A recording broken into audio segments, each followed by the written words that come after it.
What if the most dangerous part of your day isn't the afternoon traffic, or the evening news, or even the late-night worries that sneak into your head when the house is silent, but the first 20 minutes after you open your eyes?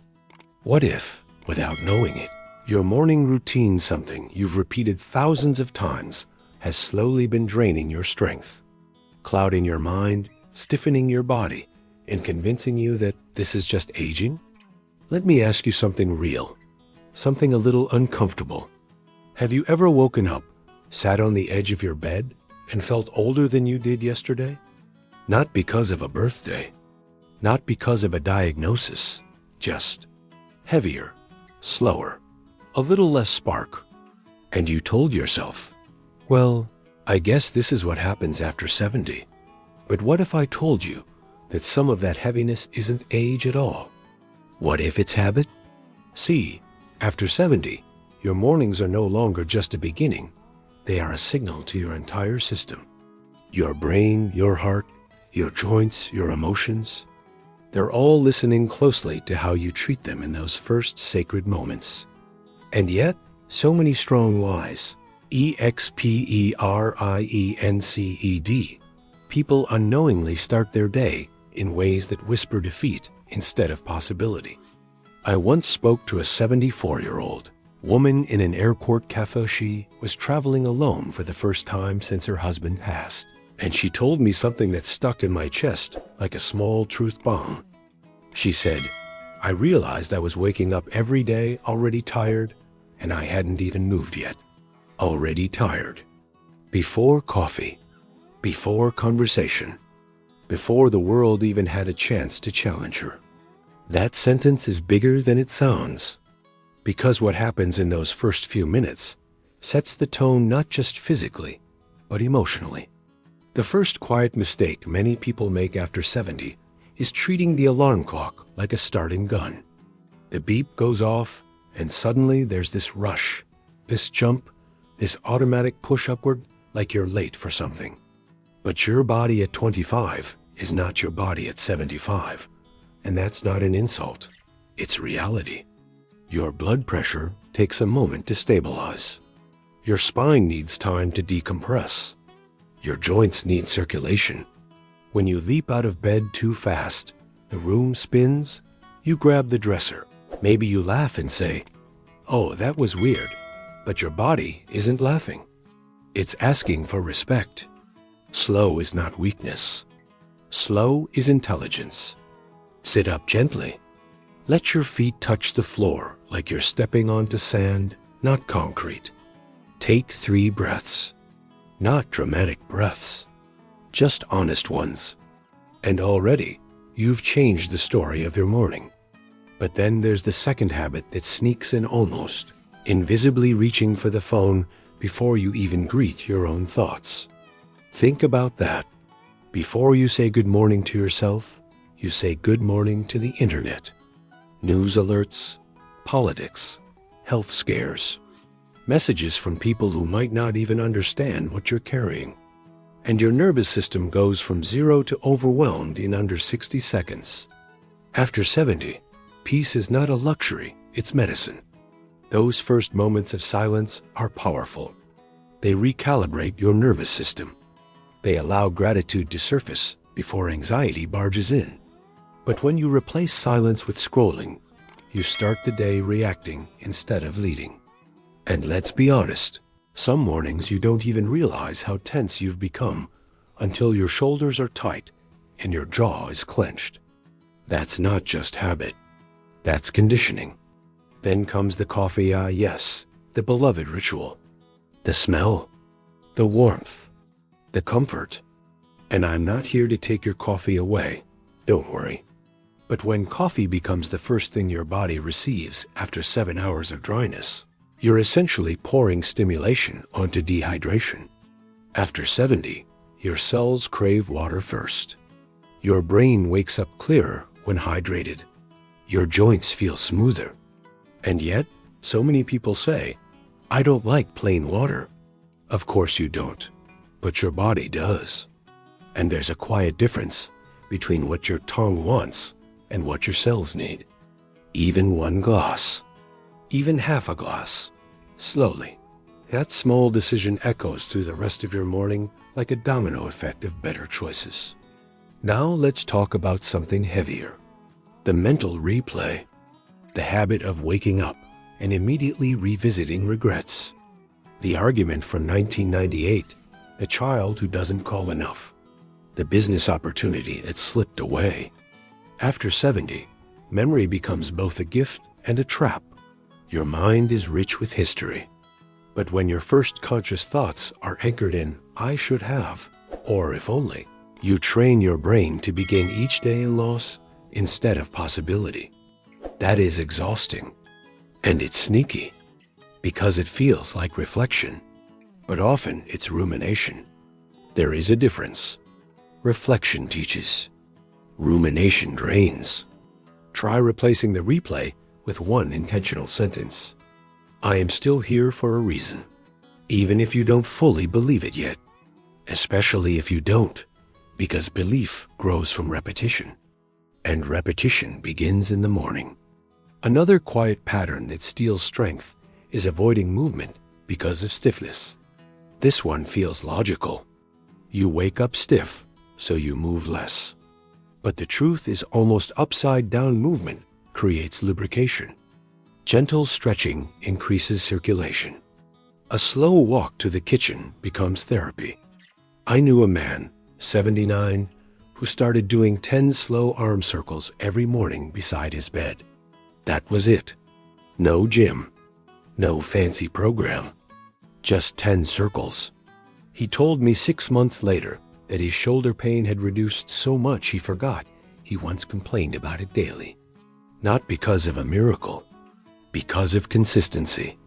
After 70, intensity is overrated. Consistency wins. And yet so many mornings are spent waiting to feel better before moving. Movement is what creates better. Then there's breakfast. The marketing around healthy can be confusing. Bright juices packed with sugar disguised as vitality. Cereals labeled heart-friendly, but loaded with quick carbohydrates that spike your blood sugar and leave you crashing by mid-morning. That crash? It doesn't just feel physical. It feels emotional. Irritability, brain fog, fatigue. And suddenly you think aging is accelerating. But sometimes it's just your blood sugar playing games. Protein, fiber, real food. It doesn't have to be complicated. It just has to be honest. And finally, perhaps the most dangerous habit of all, the one that wraps itself quietly around the others, the sentence, I'm too old to change. That belief is heavier than any physical limitation. Because once your mind accepts stagnation, your body slowly follows. I once met a 76-year-old man boarding a plane to hike a mile trail near the Grand Canyon. Not Everest, not extreme, just a trail. He said something I'll never forget. If I wait until I feel young again, I'll never leave the house. That's courage. Not because he was fearless, but because he moved anyway. And that's what mornings after 70 are truly about. Not perfection, not youth, not extreme transformation, but small acts of defiance against decline. Small choices that say, I am still participating. You don't need to overhaul your entire life tomorrow. You need to respect your mornings. Protect them. Nurture them. Because aging is automatic. But aging well? That's intentional. And if even one of these truths felt uncomfortably accurate, good. That discomfort is awareness waking up. And awareness is the first real step toward change. Now here's where it gets deeper, and maybe a little more personal. Because the physical habits we've talked about are only half the story. The real transformation after 70 begins in the invisible places. The quiet negotiations you have with yourself before anyone else hears your voice. The small internal conversations that either shrink your world or expand it inch by inch. Have you noticed how easy it is, in the morning, to measure yourself against who you used to be? The faster version, the stronger version, the one who didn't need reading glasses or extra time to stand up straight. That comparison is subtle, but it can quietly rob you of gratitude for the version who survived everything it took to get here. After 70, the goal isn't to compete with your 40-year-old self. It's to cooperate with your present self. That shift alone changes the energy of your entire day. Instead of waking up thinking about what's missing, you wake up noticing what's working. Your heart is still beating. Your lungs are still expanding. Your story isn't finished. And here's something most people won't say out loud: loneliness often feels strongest in the morning. Before distractions, before appointments, before noise. And if you let that loneliness define your first thoughts, it colors everything that follows. But what if, instead of seeing morning silence as emptiness, you saw it as ownership? Time that belongs entirely to you. No boss, no deadlines, no diapers to change. That kind of freedom used to be a dream. Now it's reality. Yet many people treat it like a burden. Perspective is powerful. And yes, some mornings your body will ache more than others. Some days energy will feel thin. But resilience at this stage of life isn't loud, it's steady. It's choosing to stand up anyway. It's choosing to smile at a neighbor. It's choosing to plan something small but meaningful, even if it's just a walk in a different direction. After 70, novelty keeps the brain alive. New routes, new recipes, new conversations. They don't have to be dramatic. They just have to be intentional. And let's address something that rarely gets talked about: fear of falling. It lingers in the background for many people. It can make mornings hesitant, careful, almost tense.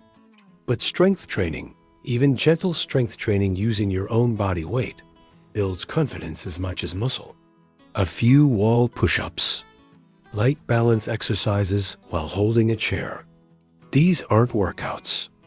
They're declarations. They say, I trust myself. And trust rebuilds vitality. The truth is, the world often sends subtle messages that life after 70 is about winding down, about shrinking routines, about staying safe. But safety without purpose becomes stagnation. You are not meant to just maintain.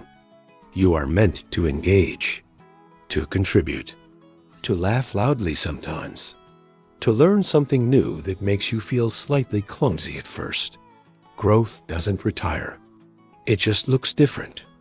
And if this message feels intense, good. Because you deserve intensity. You deserve passion. Not the watered-down version of living that society sometimes hands to older adults like a polite suggestion.